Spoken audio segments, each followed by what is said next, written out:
Check, check. 1, 2, 3, 4. Let's go. It's funny how life goes. So, like, I was watching the last regular season game between the Bombers and the Alouettes in Winnipeg, and I turned to my daughter and I said, "If you would have told me 3 years ago, like I was the voice of the Riders then, that I would no longer be the voice of the Riders, and I would be sitting in Winnipeg in a Blue Bombers jersey, a Blue Bombers ball jersey, and cheering for the Blue Bombers, I would have told you were nuts." So where I'm going with this, Hags, is uh, the last time I ran into you, you were Ethan's teammate. We had a bro hug in the parking lot on the Manitoba campus because it was training camp. And here we fast forward, and you're going to the West Final with the BC Lions. It's funny how life works, eh?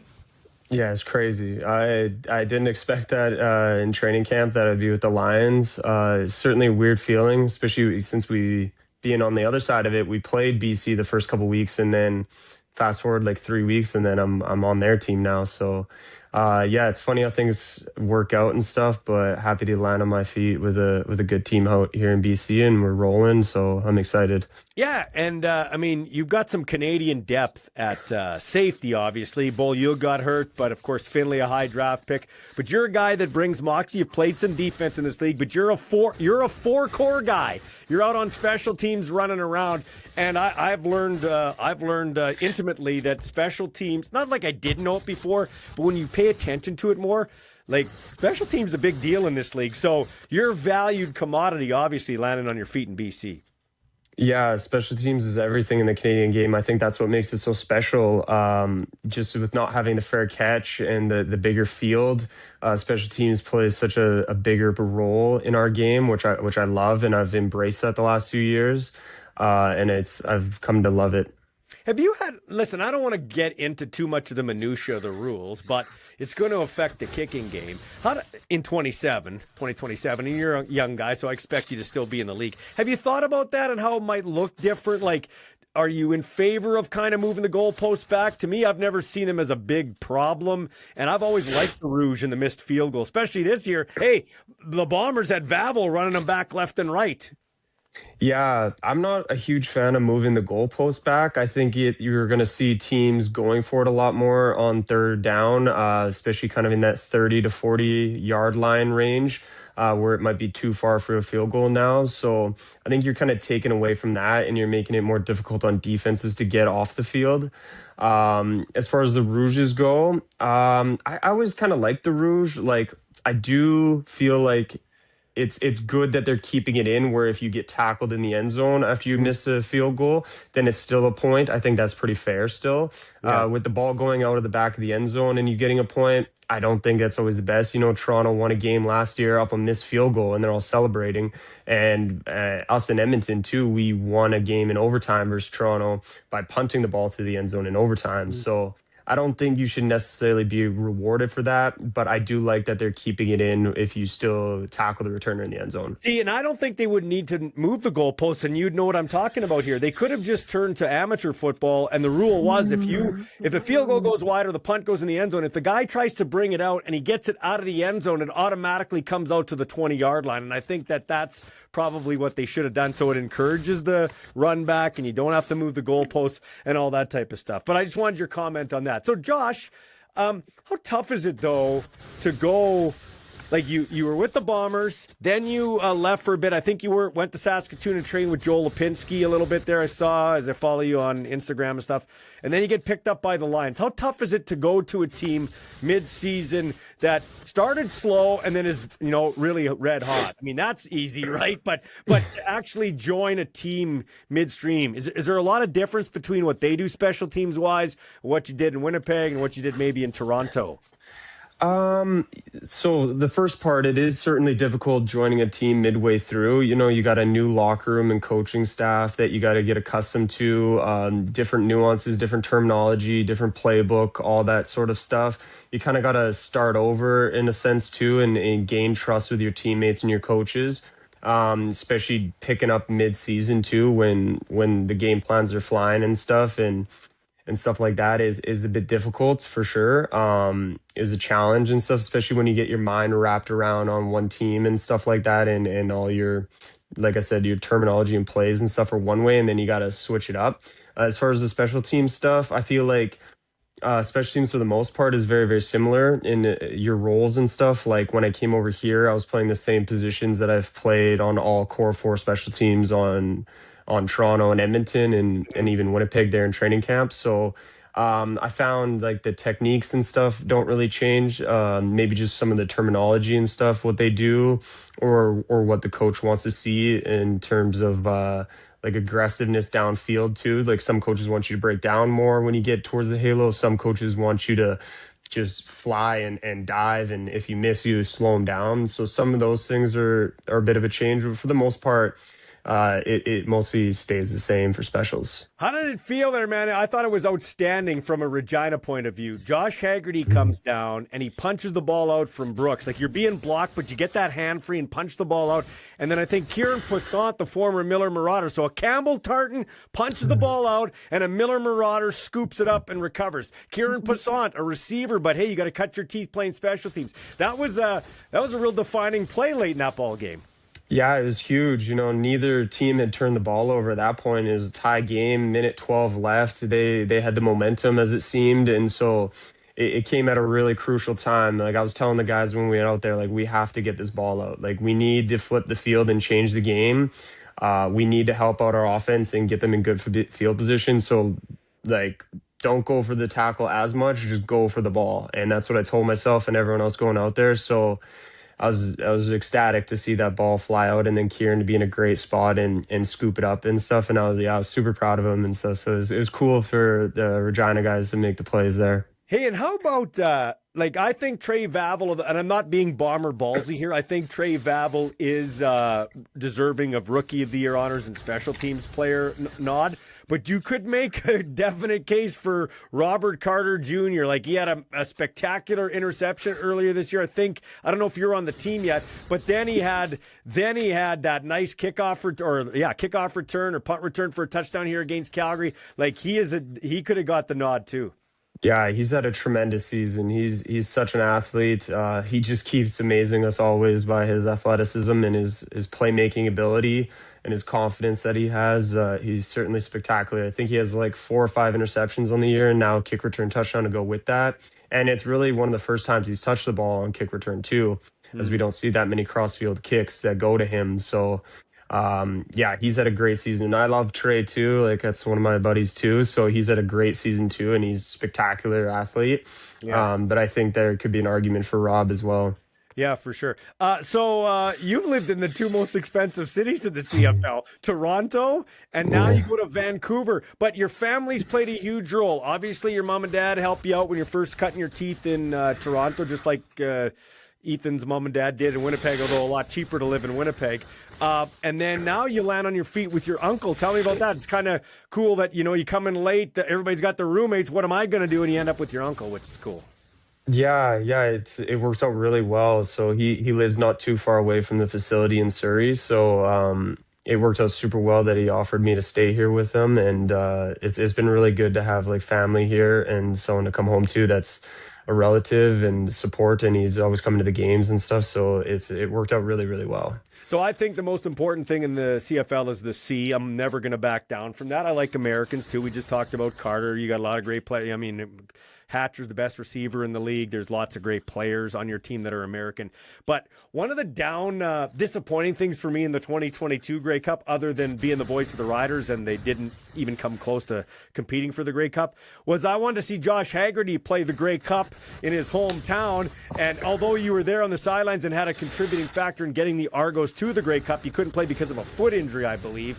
And so you didn't get to play, but now you get to come home, and this is obviously the most. I know you won a provincial championship and won some big games with Campbell, but this is the biggest game of your life at Mosaic Stadium. How cool is that? You're going to get to play and have a chance to go to the Grey Cup in Winnipeg, which ironically enough is where your frickin' season started. Yeah, it is a crazy full circle moment for sure. Yeah, super grateful that I've been able to stay healthy this year past training camp and be a contributing factor on our team, and it is super, super special. It was super unfortunate and devastating, honestly, that I wasn't able to play in that Grey Cup because of that foot injury. So it's awesome and a little bit of revenge, even though it's against a different team, to be able to come back home and play in such a big important game and hopefully help us win. And then it would just be super, super fitting to finish off the year in Winnipeg back where it started.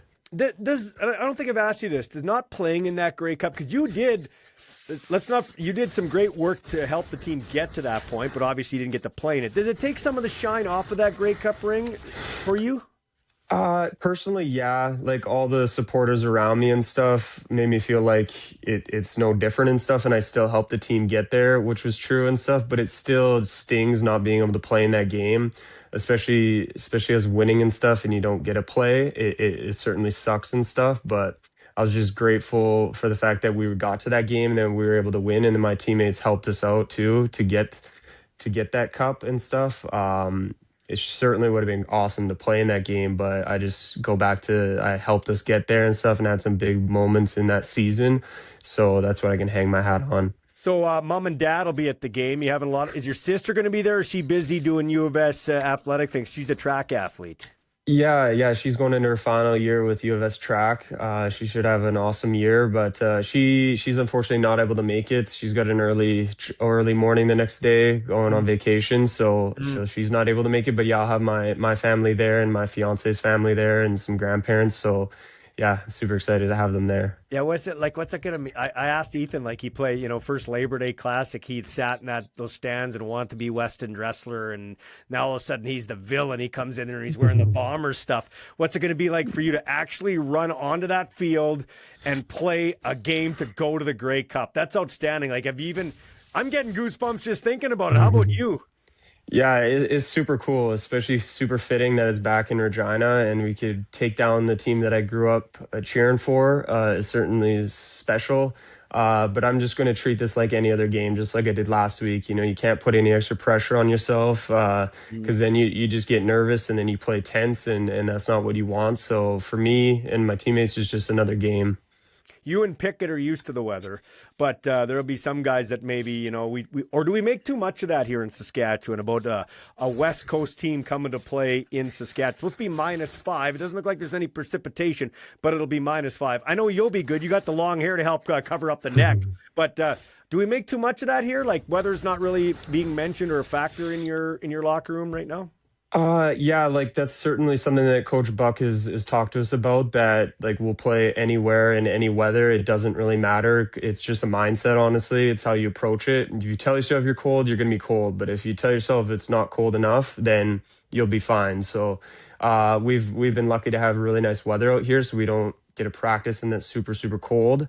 So for some guys who've played in the South and haven't really experienced much really cold games, it might be a bit of a shock to them, but that's where all the veterans on our team who have played in these big games in November just have to toughen guys up and say it doesn't matter. You're gonna be cold, but so are they. So it doesn't really matter. We just got to play football. So you have football players have a routine. You do on the road, obviously. Does it change here? Like you're going to be staying? I think the team. I won't say where the team stays because I don't want fans to. But I know where the teams normally stay. Do you hang out with family before, or do you try to lock it down? Like say you're playing a game in Hamilton. Yeah, I certainly like to keep my routine and just stay really focused on the game and then enjoy time with them after. Since my parents moved up to Regina, I don't have any family living in Regina anymore. So I used to go home always the day before the game, at least for like a dinner and stuff with my family, which was really nice. But now my parents will be coming up the day of the game and stuff, so I'll see them after the game, so I can just lock in and focus. Damn CFL schedule with games on Saturday in the playoffs, which I don't agree with. I'm not going to pound my feet over them, but it kind of takes away from the U sports. And we got the U of R and the U of S and the Hardy Cup. You're smiling like a butcher's dog. Yeah. That should be an interesting game. Huskies catch a break because Marshall Erickson, their outstanding back, has an Achilles tear and he's out. But then on the other side, the Huskies quarterback Ammonrood is out he's had a long-term illness. So this should be a really great game. And the Vanier Cup's right here in Regina too. Yeah, it should be awesome. It's a huge game for both teams. That provincial rivalry. I loved playing against the Rams. It just means more because you just can't lose. You can't lose to the Rams. Yeah. So yeah, I think it should be a pretty good matchup. They had a good fight earlier in the year. I think the Huskies are rolling right now. They're looking really good on offense and defense, and Nias and Flory have got the backup quarterback rolling too. So it looks like he's done a really good job stepping in and filling in for Anton. And I think they should pick up where they left off. And the Huskies always play really good at home, so they should do well. Should be a good one. Should be a tough one. Okay, so a couple more quick questions. Matthew Betts looks like he's been like. It seems like when guys go to the NFL, maybe it's even Nathan Rourke, maybe it's the letdown of you're chasing an NFL dream and then it kind of just it falls off a cliff, okay? And a lot of times that has nothing to do with your talent. And it takes a while to maybe get your mind right again. But Matthew Betts is like he shot out of a cannon. Like on defense, he's your leader right there. He's firing on all cylinders. Yeah, he's an unbelievable player. I knew he was really good seeing him from the outside in on other teams and stuff, but playing with him, like, man, he's special. Like he's got such a burst off the ball. He's so athletic and so good with his hands, and he's just super, super tenacious too. Like he gets in a different mindset when he gets in the game where he just hunts quarterbacks down, and he's a game wrecker, honestly. Like he had that one game with 3 sacks and many, many more. I think he's leading the league in sacks, and he's been a very, very big part of our defense and our success too. Ever since we've been on this winning streak, the amount of sacks we've gotten as a team has drastically gone up compared to earlier in the year. So I think a lot of that success has come from the D-line being able to get after the quarterback. I think that's where this game's going to come down to. I don't know if you agree, and I don't want any special intel, but Calgary,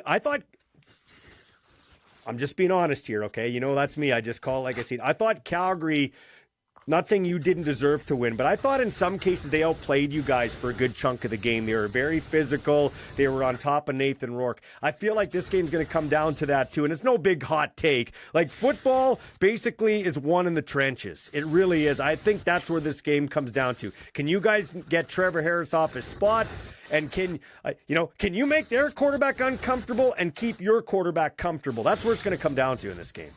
Yeah, 100%. It absolutely comes down to the trenches. You usually find that the teams that win are the teams that can run the ball more successfully and the teams that can stop the run more successfully. So, especially in November when it's a little colder out, you find that playoff teams that are doing well run the ball very well. So you got to be able to stop the run and be able to get off after the quarterback to make second and long, to give your defense a really good chance to get off the field and make it really difficult. So yeah, we got to get after Trevor any way we can and protect Nate too, because that's where we're money too on offense is when Nate has a clean pocket and he's able to move around and make plays to our receivers downfield and then give Butler and Horvath big lanes too on the run game. So that's going to be really important too.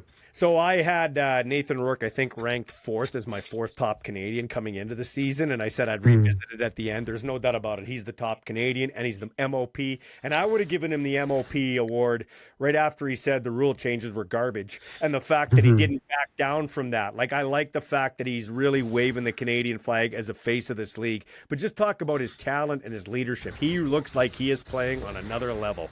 Yeah, it's amazing to watch, honestly. Like day in and day out, like he's a guy who leads by example. He expects the most of his teammates, and everything that he expects of us, he expects of himself too, and he's going to show that. Like he has such a big heart for the game and a passion for it that he doesn't accept mediocrity from anyone and himself. Like he wants to win.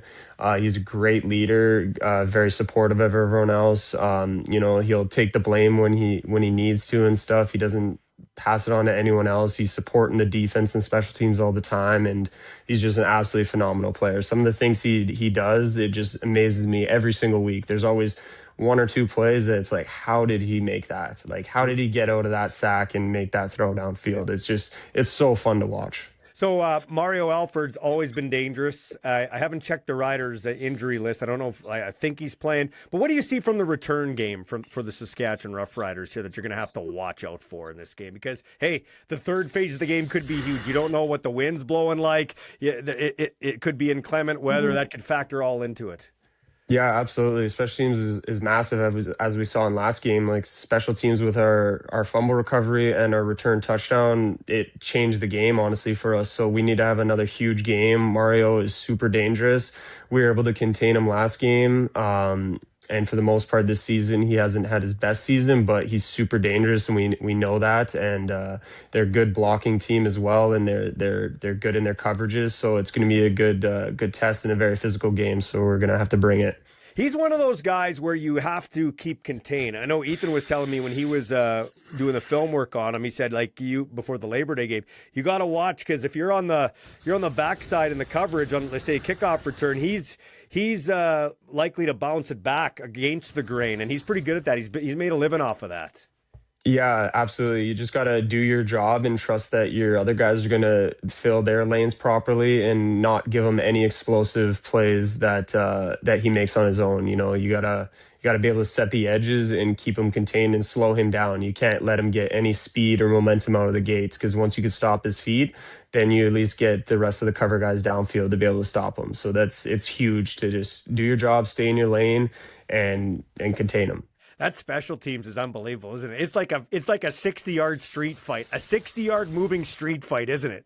Yeah, it's crazy. I think a special teams play is like 3 times longer than an offensive and defensive play, and it's just a fight out there, like one-on-ones across the board, and it's just who's better one-on-one and who's going to impose their will and be more physical and faster than the other guys.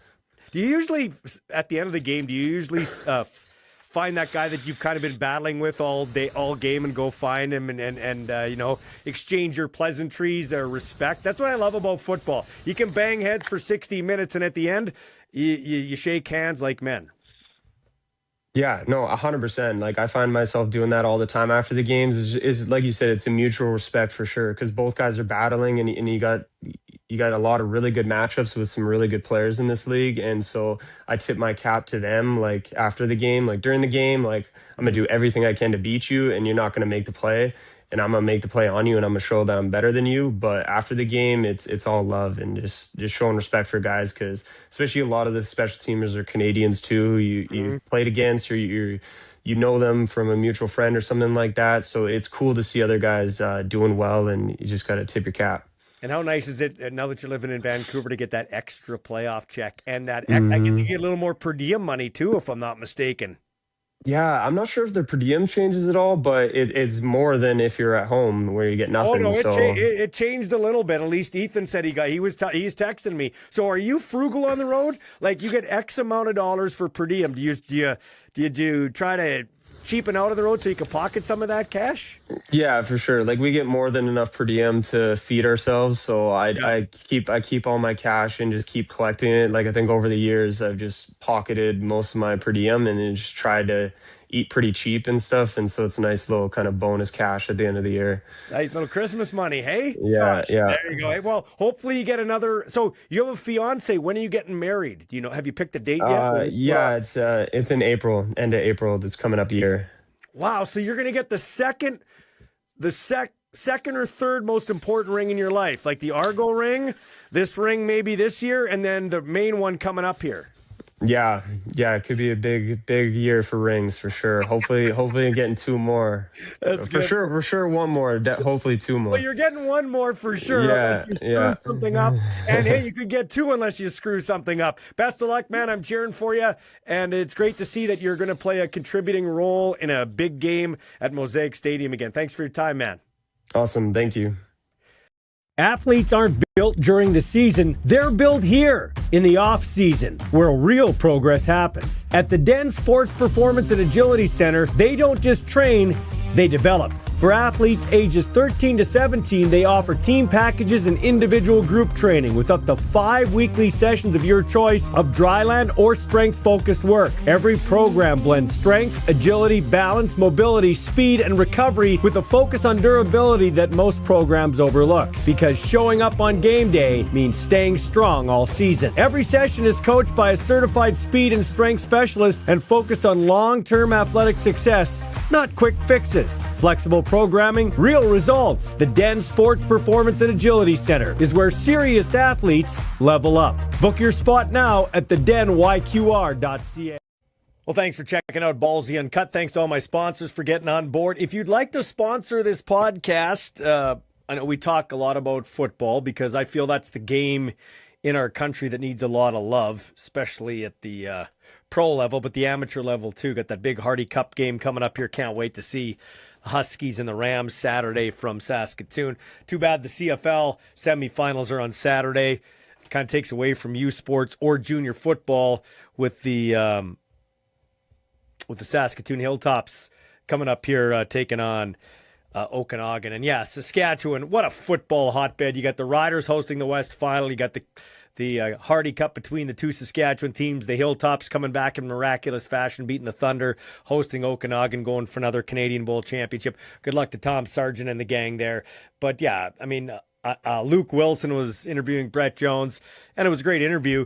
But talking about how great Saskatchewan football is. Not a big, if you've been here, it's not a big revelation to us. We know Saskatchewan football is absolutely outstanding. It's kind of nice the rest of the country's kind of waking up to it, or at least a guy like Luke Wilson's waking up to it a little bit.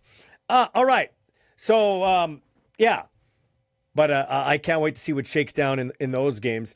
I would encourage you to get your tickets to the playoff game, Riders and the BC Lions. The first time, well, they met in a, what was it? It was a playoff series back in '63, and one of the West Final games, best of three, played in Regina. But this is the real, true Western Final. First one played between these teams in Saskatchewan. Should be a good one. -5, so put on a couple extra layers of clothing. I don't know. They got coffee. Maybe dump some Baileys in there. I don't know. Do whatever you can to keep yourself warm and get out and watch the Riders and the BC Lions. I have purchased 4 tickets to the game, so I can say that I paid my own money. A couple for a pair for customer, Josh Claggett, who bought a car for me at Crestview Chrysler. One of the perks for buying with Ballsy. And I got another 2 tickets that I haven't decided if I'm going to use or give away to somebody else. I'm not sure I'm going to go. I'm not sure I'm going to go watch the game. If I do go, I'm going to go and then leave early because I got the Our Balls Are Bigger post-game show right after, which I encourage you to check out too. Yeah. And but hey, bottom line is spent my own money, and I don't even cheer for the Riders. So I spent my own money to go support Canadian football in my location, and it's really the last 3 true Canadian football games we'll have at the CFL level. Hopefully U Sports, junior football, stay true to the Canadian game and don't follow these rules that the CFL put forward, which I'm not going to talk about much anymore. You guys know where I stand on it. They're bullshit. They're garbage, as Nathan Rourke said. Yeah, but kind of looking forward to seeing what shakes down. A couple of other things that I find interesting.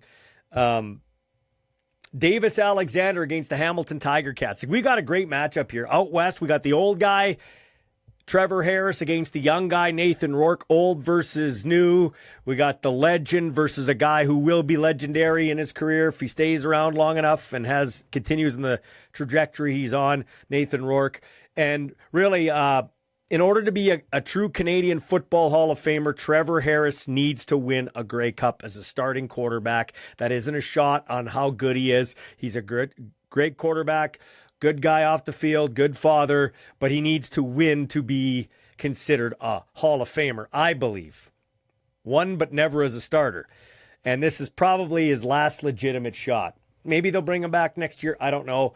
But 39-year-old Trevor Harris against the young Nathan Rourke, who's going to be the MOP and who's going to be the outstanding Canadian and should be for sure. He is the face of the league, in my opinion. And then you've got Davis Alexander, who's 12-0 or 11-0 as a starter going into Hamilton. The Alouettes are favored. It's a coin toss game. I always take the team with the better quarterback. And although Davis Alexander is unbeaten, I'm going with Bo Levi Mitchell, the old wily veteran who has been playing great football since being almost exiled to the bench for good last year. We all know the story, comes back after the injury to Powell and puts together a great season and has another good year here in Hamilton, has them in first place. Tiger Cats have the longest Grey Cup drought. So I think Hamilton beats Montreal. I got Hamilton beating Montreal. And hey, I'm not against the guy having swagger and having personality. We need that in the league. So I'm okay with Davis Alexander having that.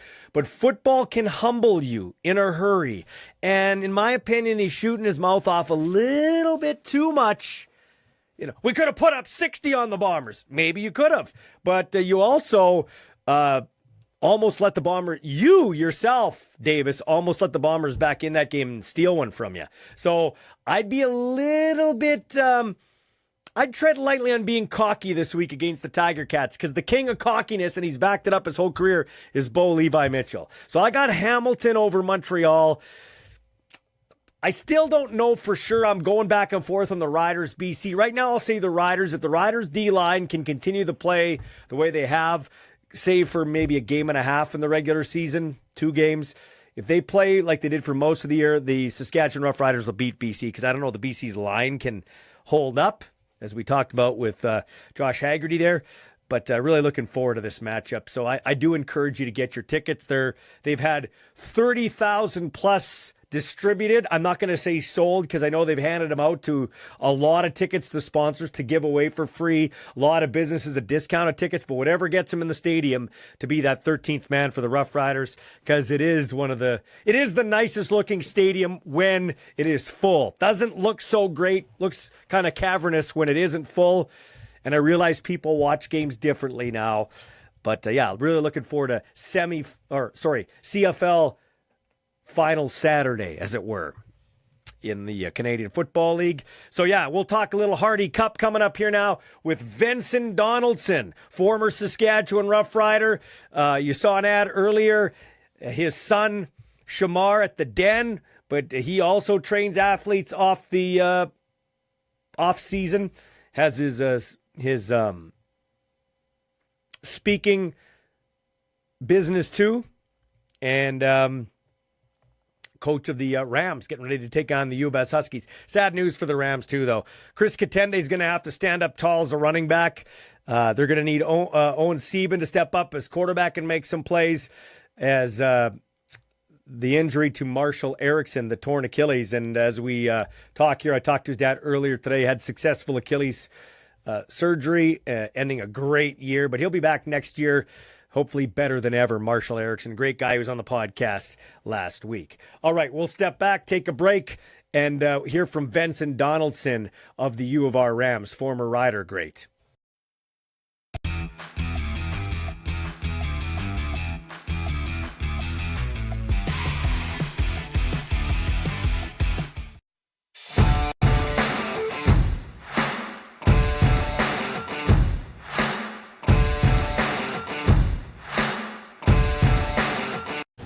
All right, before we talk about the game that was and is coming up, Ventson Donelson, I had a chance to interview your son about 2 weeks ago at the Den. Nice kid. Looks like you too, so I thought I was talking to a young Ventson Donelson there. Oh yeah, he's a great kid, man. He's definitely enjoying what he's doing. He enjoy helping young people, and especially when it comes to helping them get faster and just all around athletics. Yeah, so he comes by it honestly because you enjoy helping young people in the stars of tomorrow today. Let's talk about the first ever postseason win in overtime for the University of Regina Rams. First time that program went to overtime. Just through your eyes on the defensive side, just talk about that game against Manitoba. On the defensive side, I guess you could say we did enough, right? Obviously, it's several plays we would definitely like to have back, but we definitely had times when we stepped up when needed, especially when the ball was turned over, being able to hold them to field goals, and that definitely helped us in our success. Let's talk about a couple of your defenders, including Sombach there, Carson Sombach. He's had a great year and he had a great game that game. Yeah, Carson, he's the glue back there, and he's definitely coming into his own. I depend on him greatly, to make sure that everybody's organized and everybody got the call, and to show that leadership that we need to have the success that we are looking for. So do you put a little like a quarterback's coach or an offensive coordinator would put extra time in with the quarterback? Would he be your guy in the secondary where you put a little extra time in with him? Oh, for sure. We have conversations all the time in regard to different things we want to look at and different things we could possibly take advantage of. But the one thing, I guess, about that though, with the way I guess the rules is, we're coaches in the Can West. I can only spend so much time due to the fact I got a job and all those other things, right? And I would love to be a full-time coach over there to actually make sure they are getting exactly what it is they need, but we're pretty limited to the amount of time I can spend. Yeah, and that is a tough thing. We've heard about that before, Vince, and I can sense the frustration in your face and voice a little bit there. Just talk about the challenges of that. And you know what? I think we should tip a cap. And speaking of that, you're wearing a nice cap. We should tip caps to the university coaches, because you don't get to be a full-time coach, and the level of coaching they're getting despite that is pretty amazing. Like, you guys are doing a great job despite the fact you kind of got one arm tied behind your back. Exactly, and I'm pretty much a volunteer to be quite honest, and the amount of hours that goes into developing players and and creating teams, it's a lot. It's well over 400 and some hours, at least I know for myself, because I try to do it right, but at the same time, not not having that extra cash to hire more guys. It's the players that actually miss out on the development. We wonder why, when it comes to Canadian athletes, why they are a step behind U.S. And that's one of the reasons why I wish I could be able to spend more time with my guys. In the summertime, my guys, they want extra work. I got to give up my time freely, which I do. Yeah. To give them that extra work because it's necessary. Do you still train athletes in the winter and the summer? I know Ethan, my son, was a benefactor of some of the work with you. Do you still do that in the off season? I know you got the, your speaker too. Do you still do the training though in the off season? Oh, for sure. I work with defensive backs and receivers now. Deshaun Mims, he helps me out. Jack Soundback, who's with the Stampeder, he helps me out also. On Carson Soundback, who's with me. With the Regina Rams. So yes, I run a winter program, and it'll be starting up in January. Anybody looking for some information, feel free to contact me, 306-529-5908. And it's things are coming together. I really enjoy it, man. Yeah. It's like, for me, because of my brain injury, it's medicine. Like helping someone, move forward, helping someone live their dream, helping someone get that insight to their goals, and trying to make that path a little easier for them, and being able to be part of that, man, it's like, for me, it's medicine. Yeah, and I'm glad you said that. I was actually talking to, because you've expressed that, we just did it here in a public forum, but you've done that before to me privately and publicly. I was talking to Shamar about that. He said, football's good for my dad. It makes him, like, it in a way, it's a frantic, chaotic sport, but it calms my dad, which is kind of weird, right? Because it's a chaotic sport, but it does calm you, right? Like, you're at home there, right? Exactly. It's football is second nature to me, and I don't know what I'll do without it, man. I'll probably be coaching till I'll be on the cane coaching. just give me the headset. Yeah, that's awesome. Hey, let's talk about another one of your defenders, Chuck. He had a decent game too, making a couple of big plays against Manitoba. Yeah, Chuck, I guess I would say that he was a bit up and down that game. Unfortunately, he had a couple of gave up a couple touchdowns. But and being a defensive back, it's just challenging, man. And he definitely will learn from those mistakes. And and hopefully look at it as such. When it comes to that, you can look at things that did this happen to me, or did this happen for me?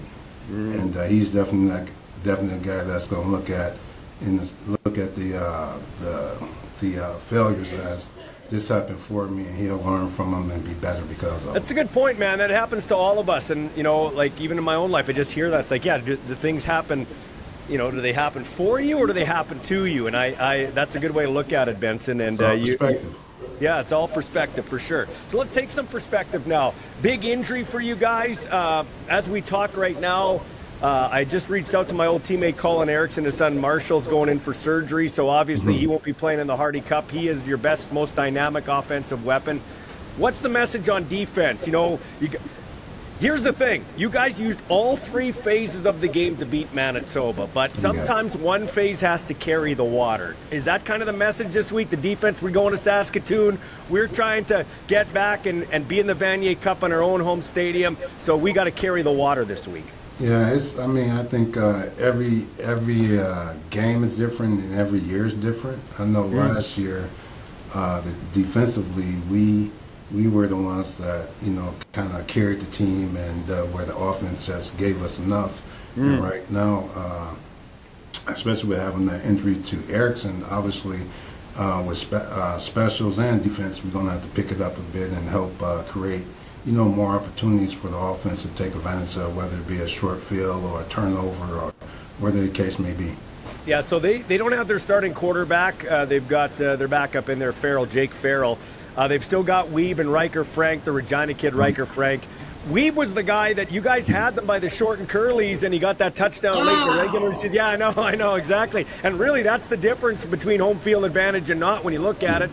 So as we pay attention to this game here, I don't want you to give anything away, but what's the mindset when you're trying to defend those two guys? The running back, Weeb, they also got Lenny, another great receiver, too. Yeah, obviously, you try to give those guys, give them the attention they deserve, seeing they are great players. But, we're going to do some of the same things and be better at what we do, than what we did last time. Actually, we did pretty good against him last time, and he did have that big play towards the end of the game, which changed everything against Palachuk, and so we'll see if we're better because of that. Yeah, okay, so without giving your strategy away, what do you have to do to be better? Like, just even taken from last week, it was an up and down defensive performance, your words, not mine. If there was one thing you need to be better at this week defensively, what does it have to be? It's giving up big plays, and that's been that nemesis on the back end. It's been more so on the back end, and I take that personal. And in the aspect of, I have those conversations with our guys in the aspect, we don't give up, chunk plays. We win the game, period. And that's been our history. If we don't give up chunk plays, we have a very good chance of winning the game. And just like the last game with Saskatoon, we don't give up that big play. Yeah, we got a very good chance of winning. So I'm sure the guys, they're going to work hard this week and definitely get better at,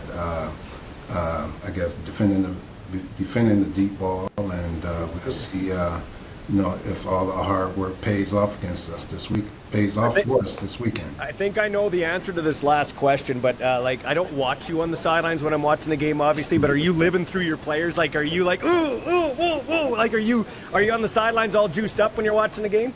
Actually, no. I'm so in tune to what the offense is doing and what my guys out there doing, and just looking for different mistakes and different things where we can actually get better as we go through that process of playing the game. Well, V, give us your number once again if they want to get a hold of you, either for speaking engagements or in terms of the training.